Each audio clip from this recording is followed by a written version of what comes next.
पंकज जी कोटा से। राधे राधे राधे महाराज जी। महाराज जी, लोग तीर्थ स्थान पर तीर्थ याटन करते हैं, जबकि भगवान सभी जगह हैं, कन कन में हैं, तो धार्मिक स्थलों पर जाना चाहिए या नहीं महाराज जी? मेहंदी में लालिमा होती है ना, पर मेहंदी के पूरे पेड़ को चीर डालो, कहीं लालिमा दिखा दो तुम तुम्हें समझे नहीं ना। उसकी एक प्रक्रिया है ना। उसके पत्ते तोड़िए, उसको बांटिए, बांट के लगाइए, आधा घंटा लगा रहने दीजिए, फिर धो दीजिए। तो आपको दूध में घी है, पूड़ी पका सकते हो, लेकिन घी है उसी में। उसकी एक प्रक्रिया है। उसको दही बनाओ, मंथन करो, मक्खन निकालो, फिर उसको तप्त करो, तब वो घी बन जाएगा। समझ रहे ना। ऐसे परमात्मा सर्वत्र है। चीर फाड़ डालो किसी को कहीं भी अगर मिल जाए तो बताओ। उसकी प्रक्रिया है साधना। साधना के लिए हमें पवित्रता चाहिए। तो हम भगवान के परम पवित्र दिव्य स्थानों में जाते हैं, हरिद्वार, काशी। इनमें हमें पवित्रता मिलती है। जब हमारा हृदय पवित्र होता है तो हमारे अच्छे भाव होते हैं, तो वो भाव भगवान को समर्पित हो जाते हैं और हमें भगवान का अनुभव हो जाता है। जब हमारा भाव बन जाए ना, तो हम कुत्ते से भी भगवान प्रकट कर सकते हैं। हमारा भाव बन जाए तो हम ईंट से भी भगवान प्रकट कर सकते हैं। हमारा भाव ना बने तो भगवान में भी भगवान नहीं दिखाई दे रहे। दुर्योधन का भाव नहीं है भगवान के प्रति, तो श्री कृष्ण को एक बहुत विद्वान प्रवीण यदुवंशी समझता, वो भगवान नहीं मानता। दुर्योधन भगवान नहीं मानता। जब भगवान ने विराट रूप दिखाया तो बंदी बनाने की कोशिश की। वो भगवान को मनुष्य मानता रहा, कभी भगवान नहीं माना। तो बात समझ में नहीं।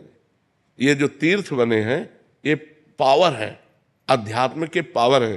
जैसे गंगा जी नहा के आप देखो कैसा लगता है, एकदम फ्रेश, लेकिन नियमानुसार। अब गए कुल्ला कर रहे हो, थूक रहे हो और मल रहे हो, साबुन लगा रहे हो, कोई अनुभव नहीं होगा। गए साष्टांग दंडवत किए, माथा में जल रखा और गए चुपचाप 5, 7, 11 डुबकी लगाई, एकदम बाहर हो गए, देखो एकदम आनंद आएगा।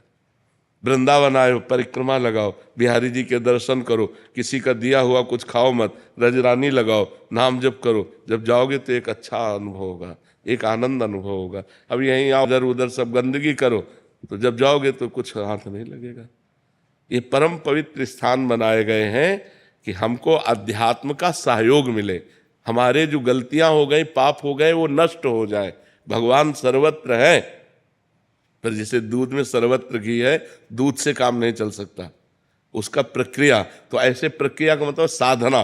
तो साधना का प्रारंभ करने के लिए हमें जो पवित्रता चाहिए, वो गंगा है, काशी है, जो बड़े बड़े तीर्थ है, इनमें इसीलिए जाया जाता है कि हम गृहस्थ हैं, हमसे कोई ना कोई पाप बन जाते हैं। तो इन तीर्थों में जाने से हमारे पाप नष्ट होते हैं, हमारे पुण्य बनते हैं, हमारा हृदय पवित्र होता है। अवश्य जाना चाहिए, पर जिस पद्धति से रहना उसी पद्धति से रहना।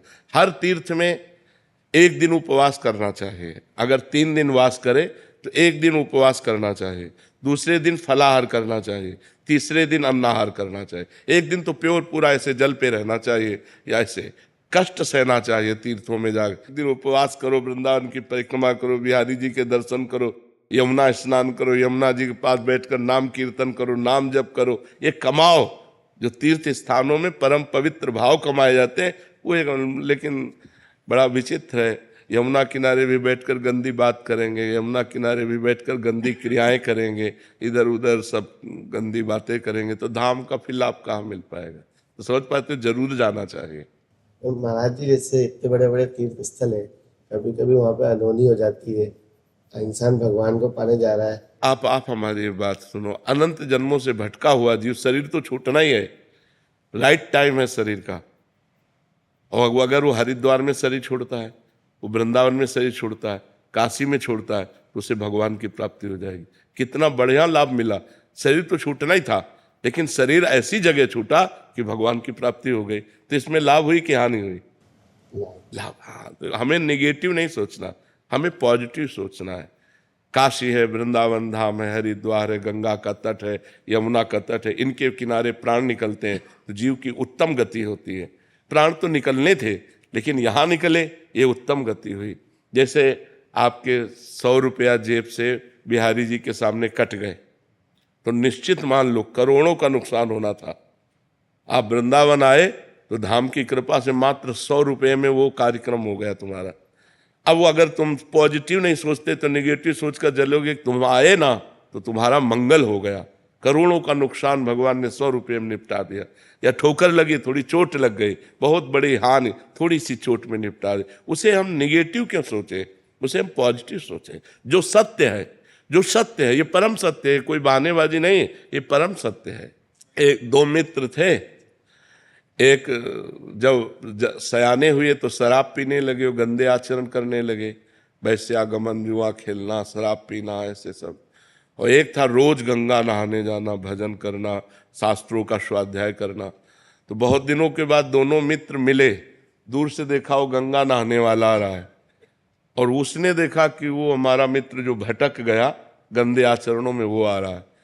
तो जो गंगा नहा के आ रहा तो एकदम नीचे देखा तो खजूर का कांटा घुस गया उसके पैर में, नंगे पैर गंगा नहाने गया था और उसके ठोकर लगी जो पाप कर्म करता था। तो एक थैली मिली असरफियों की, तो उसने कहा रोज गंगा नहाता है, राम राम रटता है, क्या हुआ, देख खजूर का कांटा, मैं मनमानी आचरण करता हूं और देखिए थैली मिली।